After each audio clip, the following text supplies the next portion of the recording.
Salut à tous, bienvenue sur Buzz TV. Alors Angel répond une nouvelle fois à Sarah Frézou et demande aux internautes de continuer le hashtag boycott les anges afin que Raphaël Pépin et Sarah Frézou ne fassent plus de TVR. Je vous laisse avec la vidéo. Amis, j'espère que vous allez bien. Bon, je voulais juste réagir par rapport à la story de Sarah d'hier. Donc je vais m'exprimer une seule et unique fois parce que là ce qu'elle est en train de faire tout simplement c'est d'essayer de tenter de faire une distraction.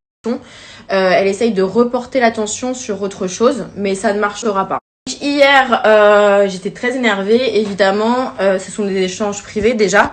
Donc, vous l'allez tester à travers un écran. Sachez que moi, Sarah, je la déteste pour de vrai, pour des choses qu'elle m'a faites en réel, d'accord? Donc, forcément, par message, on ne contient pas autant ces mots qu'on ne le voudrait quand c'est quelque chose qui nous prend à cœur.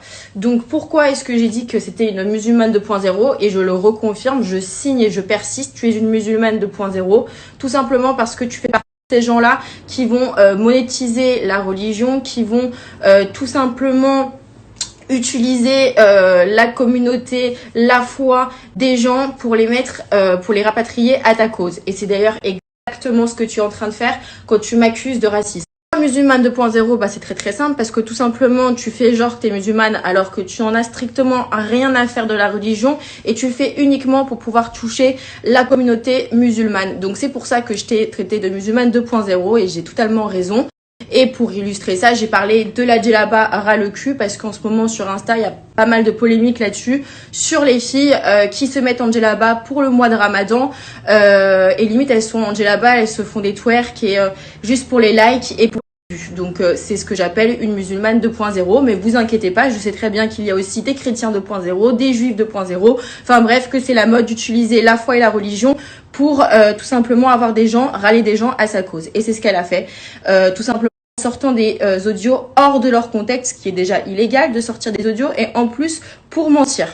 J'espère vraiment de tout mon cœur que tu trouveras la paix intérieure en toi, que tu trouveras vraiment enfin cet amour qui te manque. Mais dommage pour toi ma chérie, je suis pas Jésus et c'est pas mon taf de te pardonner.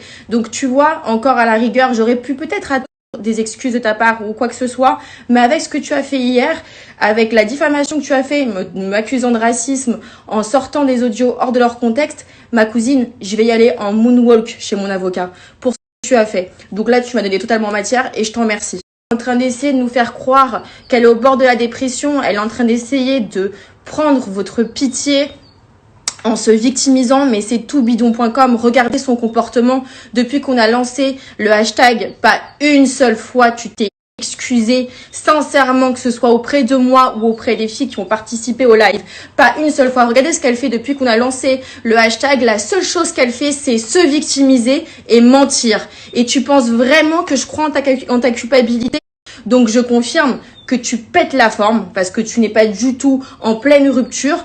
Ton homme, pas ton ex, ton homme qui reprend le geste du pchit, donc c'est ce qu'a fait Raphaël quand il a lancé du produit ménager à la figure. Vous pensez que c'est le comportement d'une personne qui culpabilise, qui se sent mal, qui regrette? Absolument pas. Donc Sarah, je n'ai aucune pitié pour toi parce que tu n'en as aucune pour moi non plus et encore moins après ce que tu as essayé de faire. Ton comportement prouve juste que tu es une harceleuse, que tu continues d'harceler en dehors des détournages, que ça fait partie de toi, que tu ne changes. Voilà, maintenant ce que je voudrais les gars, c'est que je vois qu'il y a un hashtag qui a été lancé, Sarah Frézou, c'est pas le but. Moi je veux qu'on ressente le débat et le débat c'est le boycott des anges et c'est ça qui doit être en hashtag, c'est pas Sarah Frézou. Parce que on est là pour parler de l'harcèlement. Quand bien même que je n'ai pas de pitié pour toi, je ne suis pas comme toi. Et les gens, ma communauté, les gens qui me suivent, et les gars, on n'est pas comme eux. On veut pas être comme eux. On veut pas être des harceleurs, nous aussi. On n'est pas comme ça. Donc oui, comme je l'ai dit, il y a eu des vrais conflits. Comme je l'ai dit, moi, elle m'a quasiment poussée au bord de la dépression. Et pas que moi d'ailleurs. Donc forcément, il y a des mots qui fusent. Ouais, je l'ai traité de grosse connasse dans les messages. Non, j'aurais pas dû. C'est sûr et certain. Donc le but, c'est pas que le hashtag, ça devienne un truc, un défouloir pour insulter. Le but, c'est qu'on parle de l'harcèlement. Et j'aimerais également qu'on parle de l'harcèlement scolaire. Parce que tous ces influenceurs qui sont là à faire des débats sur l'harcèlement scolaire, c'est vous qui le créez parce que les jeunes prennent exemple sur nous, y compris sur moi. Et c'est pour ça que je comprends qu'il ne faut pas tout simplement qu'on insulte. Ça ne sert à rien. Ce que je veux, c'est que les choses bouge, que les productions réalisent enfin qu'il y a un problème, que Sarah et Raphaël, t'inquiète pas, je t'ai pas oublié, ne doivent plus jamais être dans un tournage de télé.